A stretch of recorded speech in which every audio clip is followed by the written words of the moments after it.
자, 다 같이 주변을 보시면서 인사하겠습니다. 하나님이 우리를 끝까지 사랑하십니다. 예, 오늘 저희가 또 새로운 패턴으로 예배를 드리게 되는데요. 큰 은혜 받으시길 바라고요. 또 이 자리에 함께하는 우리 유치부, 초등부 렘넌트들까지 모두가 다 한마음으로 예배 승리하시길 바랍니다. 우리 렘넌트들 어른 예배 앉아서 손해보는 게 아니라 최고 응답입니다. 그래서 이 예배는요, 정말 성삼위 하나님의 존재와 보좌의 능력, 그 영적인 실체가 우리에게 집중적으로 임하는 가장 영광된 현장입니다. 이 예배를 두고요, 만약 하나님께서 가장 중요하게 생각하시고 집중하는 그 부분을 놓고 우리가 같이 집중이 된다면은, 그 집중이 일치된다고 하면은요, 그 역사는 우리가 다 말로 표현할 수 없는 어마어마한 것이 될 것입니다. 하지만 여기서 우리가 질문을 해봐야 돼요. 과연 지금 우리가 하나님과 동일한 영광을 바라보고 있는가? 오늘 말씀은요, 거기에 대한 질문을 하고 답을 얻는 말씀입니다. 정말 하나님이 가장 기뻐하시는 것이 우리에게도 가장 기쁜 일일까? 질문을 해봐야 됩니다. 오늘 말씀 속으로 우리가 모두 들어가기 전에 반드시 질문하고 답을 얻는다면요, 오늘 그 응답을 통해서 하나님께서 어마어마한 일을 이루실 줄 믿습니다. 예, 서론입니다. 그래서 무엇이 영광인가 우리가 질문해 봐야 돼요. 지난주까지 본문에서 예수님하고 제자들은요, 성전 안에서 사역을 하셨습니다. 바리새인 서기관들 질문도 받고, 또 그들이 떠난 다음에는 제자들하고 또 중요한 질문을 주고받으셨습니다. 그리고서 오늘 본문에서는요, 성전 밖으로 나오시는 장면이 지금 나오는 거예요. 여기서 우리는 본문 속에서 성전에 대한 그림을 한번 우리가 그려봐야 됩니다. 헤롯 성전은 제3성전이라고도 불립니다. 첫 번째 성전이었던 솔로몬 성전이 바벨론의 느부갓네살 왕에 의해서 완전히 파괴된 이후에 70년 후에 고레스에 의해 칙령을 받고 돌아온 유대인들이 두 번째 성전을 지었습니다. 그 성전을 제2성전이라고 하고요, 스룹바벨 성전이라고 합니다. 그런데요, 이 스룹바벨 성전은 사실 여러분 인터넷에 이미지 찾아보시면 아시겠지만 굉장히 작고 초라한 성전이었습니다. 심지어는요, 그 성전이 완공될 때, 어릴 때 포로로 끌려갈 때 그 성전을 봤던 한 노인이 와서 울면서 이 성전은 이전의 성전과 같이 아름답지 못할 것이다 라고 슬피 울었던 장면도 나올 정도입니다. 그런데요, 하나님은요, 이 성전의 영광에 대해서 우리 사람들과는 전혀 다른 생각을 하시고 다른 말씀을 하십니다. 학개서 2장 9절입니다. 이 성전의 나중 영광이 이전 영광보다 크리라. 만군의 여호와의 말이니라. 내가 이곳에 평강을 주리라. 만군의 여호와의 말이니라. 하나님께 가장 중요한 것은요, 성전 건물의 회복이 아니었습니다. 중요한 것은 곧 있으면은 말씀에 예언된 대로 오실 그리스도였습니다. 여기서 말씀하시는 나중 영광이라는 게요, 결코 그 다음에 헤롯의 정치적인 야망을 또 등에 업고 세워진 그 성전에 대한 것일 수는 없습니다. 하지만 그럼에도 불구하고요, 건축물로서의 헤롯 성전은요, 심지어는 먼저 지어진 솔로몬 성전보다 훨씬 더 크고 아름다웠습니다. 그리고 그것이 바로 유대인들의 자부심이 되어 있었죠.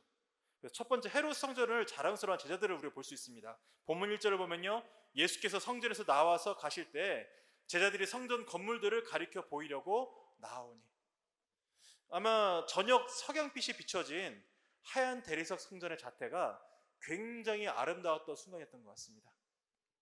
그래서 제자들은요, 예수님과 함께 그 성전을 바라보면서 너무 아름답지 않습니까? 뭐 그런 얘기를 하고 싶었던 것 같아요. 그런데 예수님은 그들의 기대와는 전혀 반대되는 얘기를 하십니다. 그게 바로 2절입니다.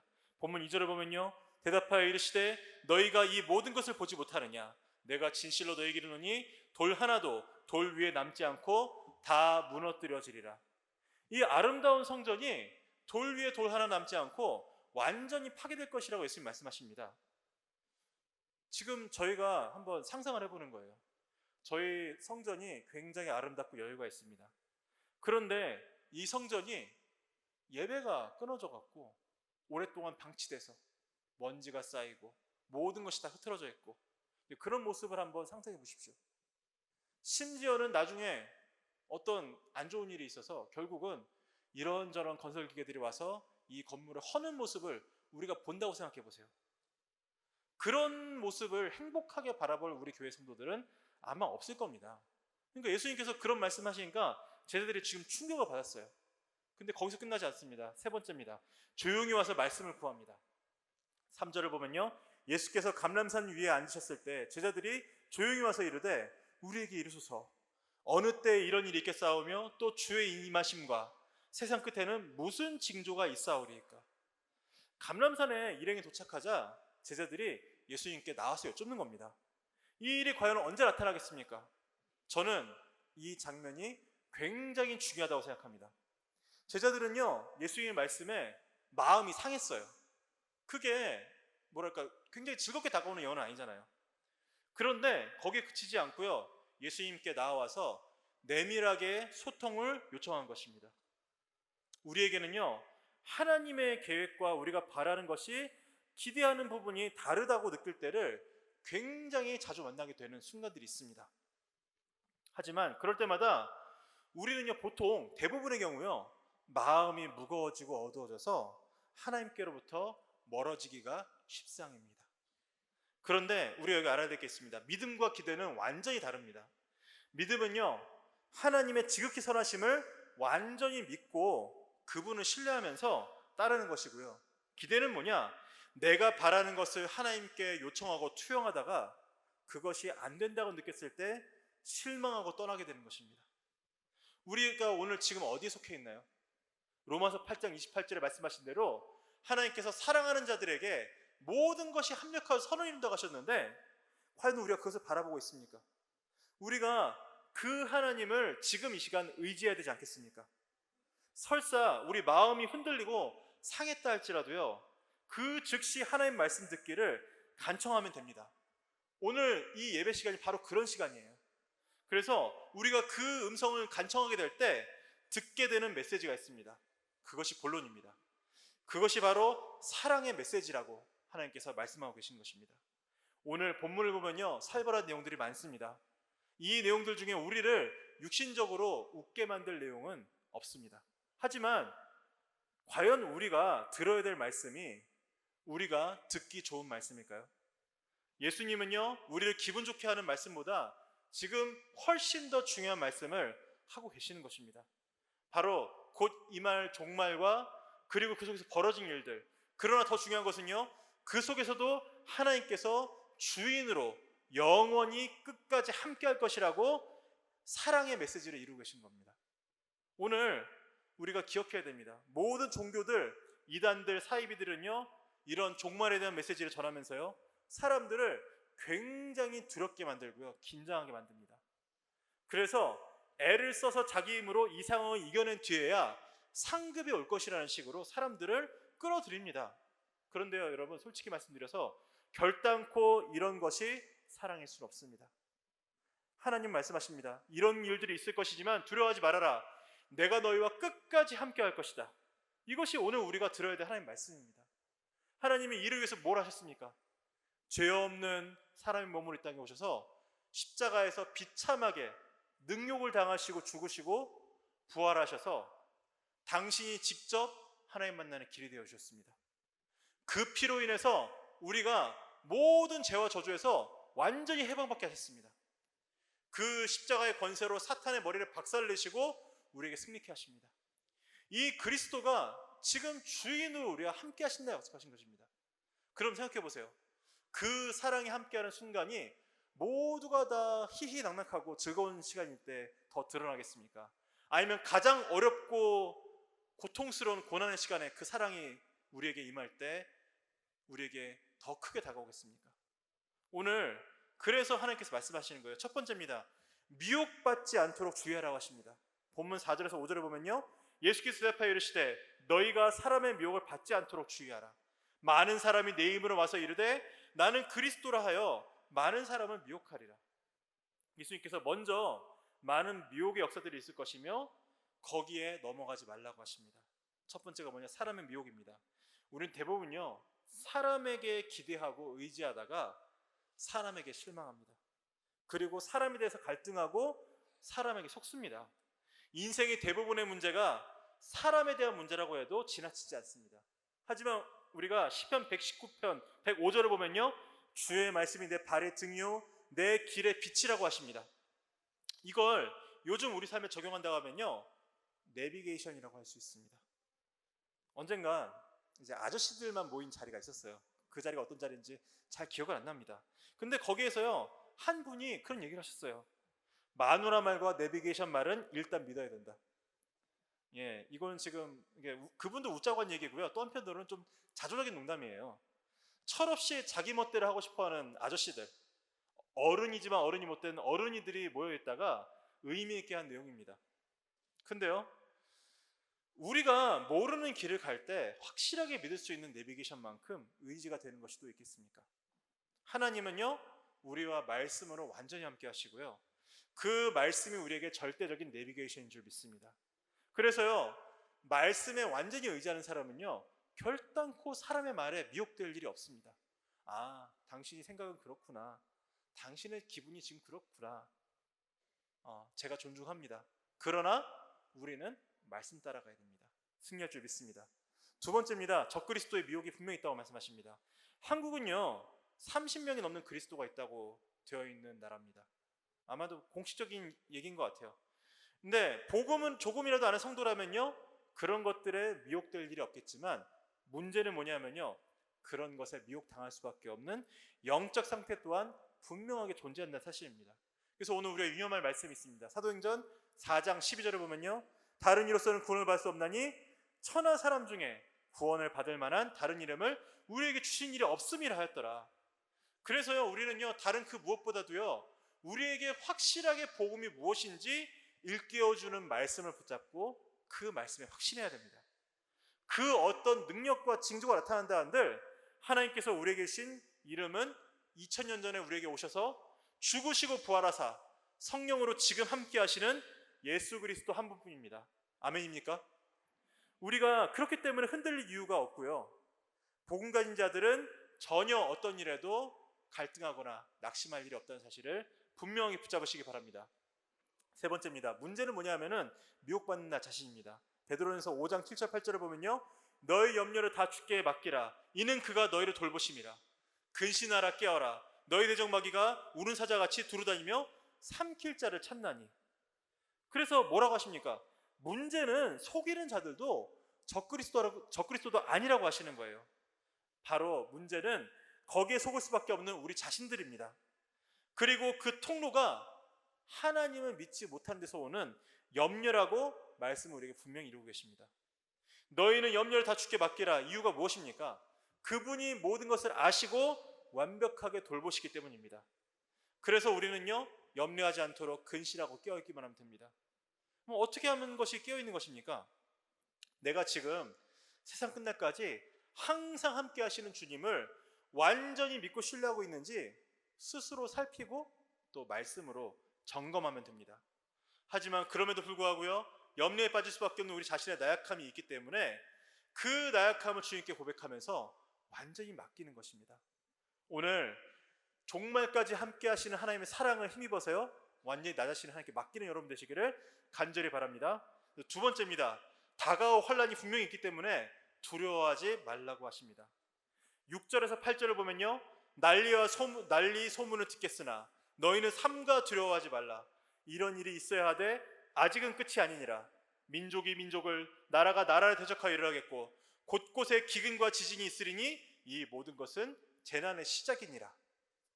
여러분, 지금 우리 시대는요, 진실과 관계없이 사람들의 이목을 끌면요, 거기에서 어떤 방법으로든 수익이 창출되는 일명 글로벌 관심 종자들의 시대라고 할 수 있습니다.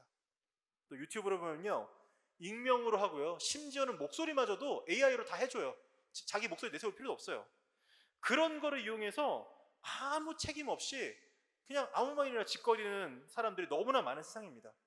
그런데 심지어는 그 중에는요, 공익이라는 명목으로 사실도 아닌 것을 사실인 것처럼 나는 고발한다, 이거 고발하는 게 공익과 일치되는 거기 때문에 해도 된다라는 식으로 막고 짓거리는 사람들도 너무 많습니다. 근데요, 심지어는 알고리즘이라는 게 있어갖고요, 듣는 사람의 선호를 분석해서 또 비슷한 걸 계속 밀어줘요. 여러분, 이런 틀에는요, 사실이 들어가도 문제가 됩니다. 거짓이 들어가면 더 큰 문제가 되죠. 그럼 대체 우리가 이런 세상에서 어떻게 해야 됩니까? 첫 번째, 난리야 소문입니다. 디모데후서 3장 14절 14절에요. 악한 사람들과 속이는 자들을 더욱 악하여져서 속이기도 하고 속기도 하나니 그러나 너는 배우고 확신한 일에 거하라. 너는 내가 누구에게서 배운 것을 알며. 온갖 소문으로 속이는 자들이 너무나 많기 때문에 우리는 거기에 빠지지 말고 절대적인 하나님 말씀에서 배우고 확신해야 됩니다. 그래서 정말 우리 모든 교회 가족들은요, 모든 것을 말씀을 통해서만 확인하고 확신하시길 바랍니다. 그러면 우리가 여기서 구체적으로 해야 돼요. 말씀으로 확인한다는 것이 도대체 어떻게 하는 것일까요? 방금 전에 제가 태영어부에 다녀왔는데요, 언급된 구절 중에 창세기 12장 1절에 있습니다. 너희는 본토 친척 아비집을 떠나라. 근데 그 말씀 듣고 아싸 이사 가자는 사람들도 있어요. 여러분, 그런 식으로 말씀을 붙잡지 말자는 얘기입니다. 먼저는요, 뭐 해야 되냐면요, 말씀이 임할 때까지 기도하고 기다려야 됩니다. 그러다가 말씀이 임하는 것처럼 보일 때가 있어요. 그러면요, 한 번에 결정하지 마시고요, 그 말씀이 어떻게 진행되고 성취되는지를 끝까지 확인하시길 바랍니다. 하나님은요, 계속해서 우리에게 연달아서 말씀을 주세요. 그렇게 확인하고 확인하다가 어떤 일이 벌어지느냐? 말씀이 성취되어 버립니다. 그 말씀이 성취되어 버리면요, 어떤 결론이 나오느냐? 아, 내가 선택할 건 아무것도 없었구나. 말씀이 다 확실하게 이끄시니까 우리는 그 말씀만 따라가면 되는구나 라는 결론이 나오는 이 시간표가 분명히 옵니다. 그래서요, 우리는요, 솔직히 이거를 정말 배우고 연습을 해야 돼요. 그리고 그거를 확신하면서 기다리는 것을 해볼 필요가 있습니다. 그런데요, 하나님께서 진짜 중요한 제자들, 또 하나님의 소중한 사람들에게는요, 이 과정을요, 목숨과 맞바꾸는 것 같은 상황 속에서 인도받게 하시는 경우도 있어요. 지금 죽을 것 같은 거예요. 선택을 안 하면 내가 손해보고 완전히 무너질 것 같은 겁니다. 근데 하나님께서 네 생각 따라갈래? 말씀 따라갈래? 라는 질문을 하시면서 이 과정을 끝까지 체험하시는 일들이 있습니다. 그래서요, 우리는요, 주의해야 될 게 뭐냐? 너무나 내 생각이 맞을 때를 주의해야 돼요. 그리고 또 하나 주의해야 되는 게, 내 주변의 모든 사람들이 내 생각을 지지한다고 느낄 때 주의해야 됩니다. 누군가 내 마음과 너무 맞는 말을 해줄 때 또 주의해야 됩니다. 우리는요, 끝까지 말씀을 통해 확인해야 될 줄 믿습니다. 그래서 두 번째 우리 확인할 게 뭐냐면 분쟁과 전쟁입니다. 사무엘상 7장 13절 14절을 보면요, 이에 블레셋 사람들이 굴복하여 다시는 이스라엘 지역 안에 들어오지 못하였으며 여호와의 손이 사무엘이 산 날 동안에 블레셋 사람을 막으심에 블레셋 사람들이 이스라엘에게서 빼앗았던 성읍이 에그론부터 가드까지 이스라엘에게 회복되니 이스라엘이 그 사방 지역을 블레셋 사람들의 손에서 도로 찾았고 또 이스라엘과 아모리 사람 사이에 평화가 있었더라. 여러분, 역사를 통해서 전쟁이 단 한 번도 더 강한 무력으로 근절된 적이 없다는 사실을 여러분 아실 겁니다. 그런데요, 여기 나오는 소년 선지자 사무엘 한 사람이 민족 전체의 언약을 잡는 중심축, 기도하는 중심축에 섰는데 전쟁이 그쳤다고 말씀은 확실하게 우리에게 이루고 계십니다. 이거 진짜 우리가 유념해야 되는 이유가 뭐냐면요, 우리는요, 세계에서 가장 전쟁 가능성이 높은 나라 중에 하나에서 살고 있습니다. 그리고 우리가 마주하고 있는 저 나라는요, 세상에서 가장 비정상적인 국가입니다. 근데 그 나라가 저희 형제 국가예요. 그리고 이런 구조적인 문제가 우리나라에서 이념 문제를 항상 심각하게 만듭니다. 그냥 차이로 볼 수 있는 거를 국가 존망을 걸고 싸우는 문제로 바꿔버리는 거예요. 근데 여기에 대해서 우려하는 건요, 아무것도 막지를 못합니다. 언약 붙잡은 자들이 정말 기도하면서 말씀 안에 굳게 설 때 하나님께서 전쟁도 멈추게 하시고요, 또 심지어는 전쟁이 일어난다 한들 그 전쟁을 선교를 위한 하나님의 가장 큰 역사로 바꾸실 줄 믿습니다. 세 번째입니다. 기근과 재앙이 있다고도 말씀하십니다. 창세기 41장 32절에요. 바로께서 꿈을 2번 겹쳐 꾸신 것은 하나님이 이 일을 정하셨습니다. 하나님이 속히 행하시리니. 이게 뭡니까? 지금 바로왕이 꿈을 꿔서 지금 잠을 못 잡니다. 이 재앙에 대한 꿈을 꿨는데요, 하나님께서 거기에 대해서 속히 행하실 일이 있다고 지금 막 감옥에서 나온 노예 출신의 요셉을 통해서 말씀하고 계신 것입니다. 근데 요셉이 잃은 것은요, 단순히 기근을 이길 대책이 아닙니다. 세상에는 재앙일 수밖에 없는 지금 세계적인 기근이 일어날 것인데, 하나님께서 이 세계적인 기근을 세계복음을 위한 역사로 즉시 바꾸실 것이라고, 그 비밀을 지금 렘넌트 쪽에서 이루시는 거예요. 여러분, 우리가 이 비밀을 세상에 불안해하는, 답이 없는 사람들에게, 심지어는 왕들과 위정자들에게 말할 수밖에 없는 그 자리에 있는 줄 믿습니다. 또 하나님께서 우리 렘넌트들을 그런 왕을 상대하는 렘넌트들로 키우실 줄 믿습니다. 근데 세 번째, 또 우리 마음을 가장 아프게 하는 부분들이 있어요. 그게 뭐냐? 핍박과 미움이 있을 것이다 라고 말씀을 하십니다. 9절 12절 보면요, 그때 사람들이 너희를 환난에 넘겨주겠으며 너희를 죽이리니 너희가 내 이름 때문에 모든 민족에게 미움을 받으리라. 그때 많은 사람이 실족하게 되어 서로 잡아주고 서로 미워하겠으며 거짓 선지자가 많이 일어나 많은 사람을 미혹하겠으며 불법이 성함으로 많은 사람의 사랑이 식어지니라. 여러분, 핍박하고 미움을 너무 좋아하는 사람이 있겠습니까? 정신병자가 아닌 이상은요. 하지만요, 또 기억해야 돼요. 한편으로 세상에서 미움을 받을 때는요, 우리 자신들의 책임도 한번 생각을 해봐야 돼요. 인간적으로, 또 정상적으로 본다면요. 하지만 그것과 상관없이 초월해서 하나님은요, 전도자들에게 이런 일이 있을 수밖에 없다는 사실도 일깨워주고 계십니다. 첫 번째, 핍박과 미움에 대해서 봐야 되는데요, 사도행전 11장 19절을 보면 그때 스데반의 일로 일어난 혼란으로 말미암아 흩어진 자들이 베니게와 구브로와 안디옥까지 이르러 유대인에게만 말씀을 전하는데, 여러분, 스데반이 명백하게 핍박 속에 순교를 당했고요, 거기에 이어서 광풍이라고 할 만한 피바람이 일어났습니다. 그 속에서 교회는 흩어졌고요, 많은 어려운 문제들이 생겼습니다. 그리고 이게 좋은 일이라고 할 수는 없어요. 하지만 하나님은요, 이게 좋다 나쁘다의 문제가 아니라 세계복음을 향한 절대 계획이라고 말씀을 하십니다. 우리가 이걸 좋은 거 나쁜 거 판단할 필요가 없어요. 하나님의 계획이 어디 있는지를 질문하면서 그 지혜를 따라갈 그 부분을 따라갈 수 있는 지혜가 우리에게 있기를 오늘 간구하면 되는 겁니다. 예, 좋고 나쁘고 감정적으로 받아들이는 게 아니라요, 하나님의 계획을 찾으신 여러분 되시기 바랍니다. 그리고요, 거짓 선지자들이 있을 수밖에 없다고 말씀하십니다. 사도행전 19장 15절 16절을 보면요, 악기가 대답하여 이르되 내가 예수도 알고 바울도 알거니와 너희는 누구냐 하며 악기 들린 사람이 그들에게 뛰어올라 눌러 이기니 그들이 상하여 벗은 몸으로 그 집에서 도망하는지라. 여러분, 세상에는요, 복음을 빙자해서 능력으로 사람을 현혹하고요, 속이는 거짓 선지자들이 너무 많습니다. 그 사람들을 어떻게 해야 됩니까? 우리는 그런 능력이 없다고 시기 질투해야 됩니까? 또 자책해야 됩니까? 세상에는요, 우상 종교들, 이단 사이비들이 일궈놓은 너무나 많은 이런 외적인 부흥의 어떤 징조들이 있습니다. 제가 전에도 포럼 드린 적이 있는데요, 상반기에 우리 성도들을 모시고 일본에 가서 천리교 본부를 보는데 그거 보고 마음이 가벼울 수는 없더라고요. 너무너무 어마어마한 그런 것들을 읽어놨는데, 그게 어디서 시작됐느냐, 산파 한 명 귀신 들렸는데 그 귀신 들린 산파가 사방 돌아다니면서 애들을 받아주는데 유독 그 산파가 애를 받으면 애들이 안 죽는 거예요. 근데 그래서 그 사람 주변에 사람이 모이기 시작해갖고 본인이 결국 신이 돼서 천리교가 돼갖고 어마어마한 신전을 만들어 놓고요, 수만 명이 매년 모이고, 우리나라에도 그 종교가 있습니다. 여러분, 그걸 보면서 우리가 참, 우리는 왜 그렇게 못할까라고 생각할 수 있어요. 그런데요, 분명한 게 있습니다. 하나님의 능력은요, 우리가 보고 느끼는 부분에 핵심이 있지 않아요. 복음 자체가 능력이고 우리의 증거인 줄 믿습니다.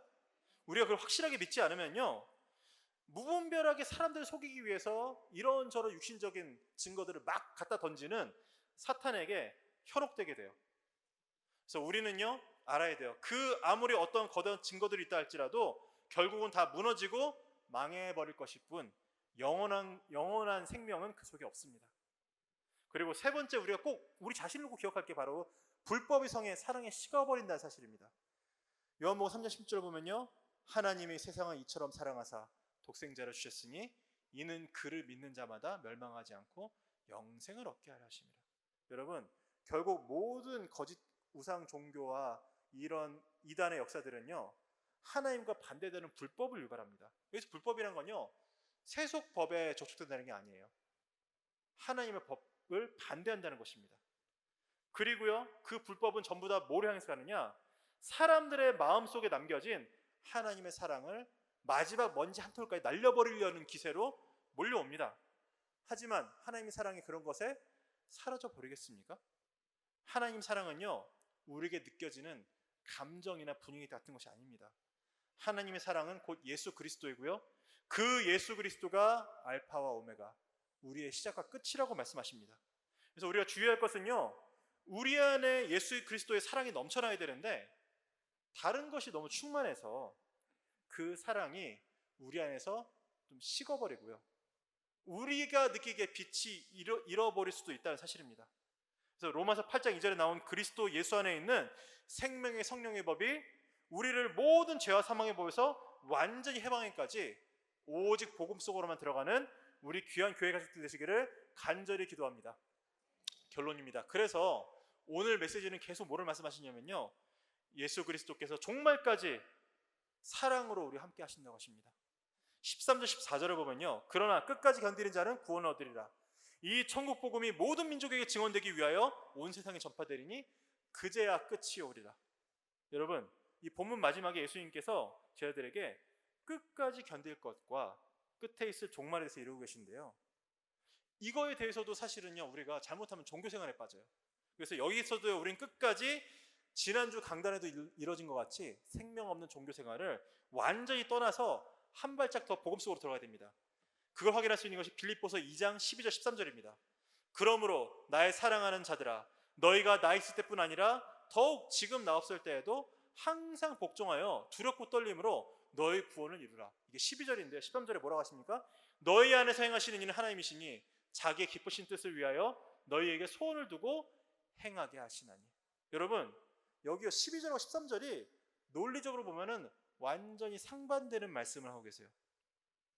어떻게 끝까지 두려움으로 구원을 이루라는 말씀과 하나님이 우리 안에 소원을 두고 직접 행하신다는 말씀이 같이 붙어 있습니까? 그런데 여러분, 그게 바로 복음입니다. 하나님이 모든 구원을 완전히 예정하시고요, 직접 이루십니다. 근데 그러면 질문해 봐야 돼요. 과연 우리는 그 속에서 아무런 자유의지도 없는 존재일 뿐입니까? 그게 아니라요, 하나님께서 당신의 예정된 자들에게 뭐를 주시느냐? 구원에 대한 갈망을 주십니다. 그래서 계속 복음을 찾게 만들어요. 이 그리스도가 아니면 안 되게 만들어요.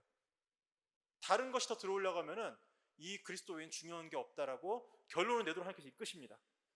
그런데 그 갈망과 몸부림 그 자체가 구원을 이루는 게 아니라요, 구원은 완전히 하나님께서 작정하시고 진행하시고 성취하십니다.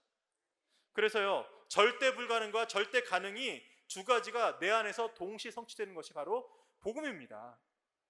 성경을 보다 보면요, 어디는 막 되게 열심히 하라고 하는 듯한 구절이 나옵니다. 어디는 하나님께서 다 하셨기 때문에 아무것도 할 게 없다 그래요. 대체 어쩌라는 거냐? 그 두 가지가 헷갈리지 않고 이해되는 여러분 되시기를 간절히 바랍니다. 하나님께서요, 우리에게 이 그리스도를 붙잡을 수 있는 믿음을 주세요. 은혜로. 그리고 그 믿음을 이끌어 가세요. 언제까지? 그리스도 아니면은 안 되는 인생으로 서기까지. 그 착한 일을 시작하신 이가 끝까지 이루실 줄 믿습니다.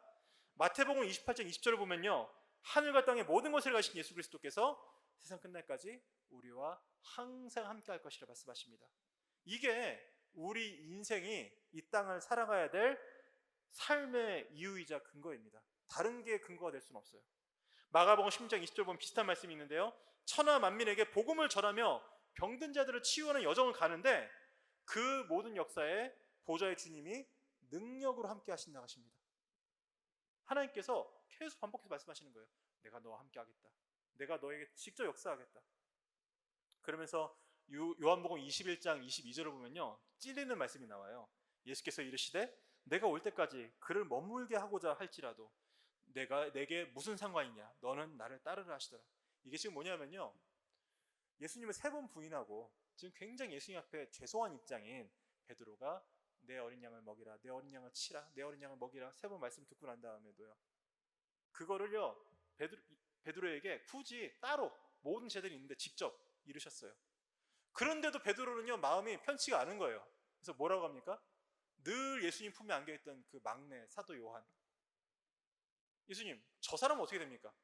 그러니까 거기까지도 베드로는요 자기가 1등 제자가 되는 것에 관심이 없어요. 그런데 거기에 예수님께서 뭐라고 하시느냐? 나는 다른 거는 신경 쓰지 말고 너는 나를 따라오는 것만 신경 써라. 그래서 예수님께서는요 우리와 완전히 함께 하십니다. 그거는 변치 않아요. 그러면 하나 남은 게 뭐냐? 우리가 그분과 동행하는 거예요. 여러분, 우리가 동행하지 않으면요 질질 끌려갑니다. 여러분, 가장 축복된 길을 가면서 질질 끌려가시겠습니까? 가면서 예수님과 풍경도 함께 누리시고 그러면서 인생 포럼 나누면서 행복하게 과정까지 누리시겠습니까? 너무 명백한데 오늘 우리 자신은 다른 거에 마음을 뺏기기가 쉬워요. 그래서 오늘 어떤 조건과도 상관없이 하나님과 동행하는 것에만 집중하는 여러분 되시기 바랍니다.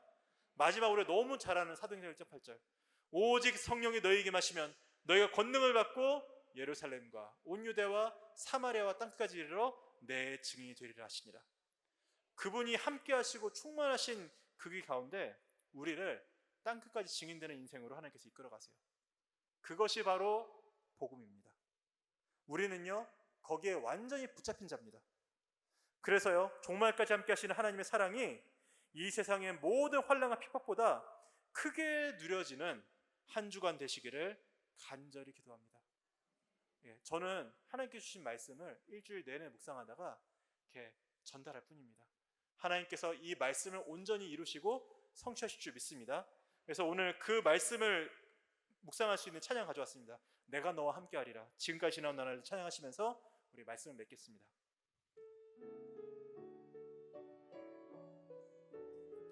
지금까지 지나온 나날들, 지금까지 지나온 나날들 주님의 은혜로 늘 인도받아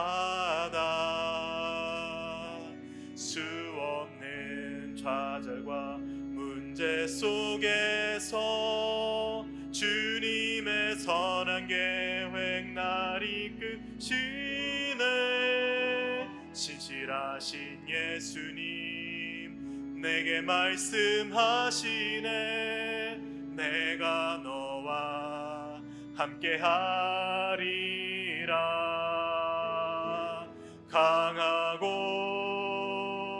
담대하라 자녀여, 내가 세상을 이기 얻노라. 주의 말씀 언약 따라, 주의 말씀 언약 따라 성령의 인도 받으며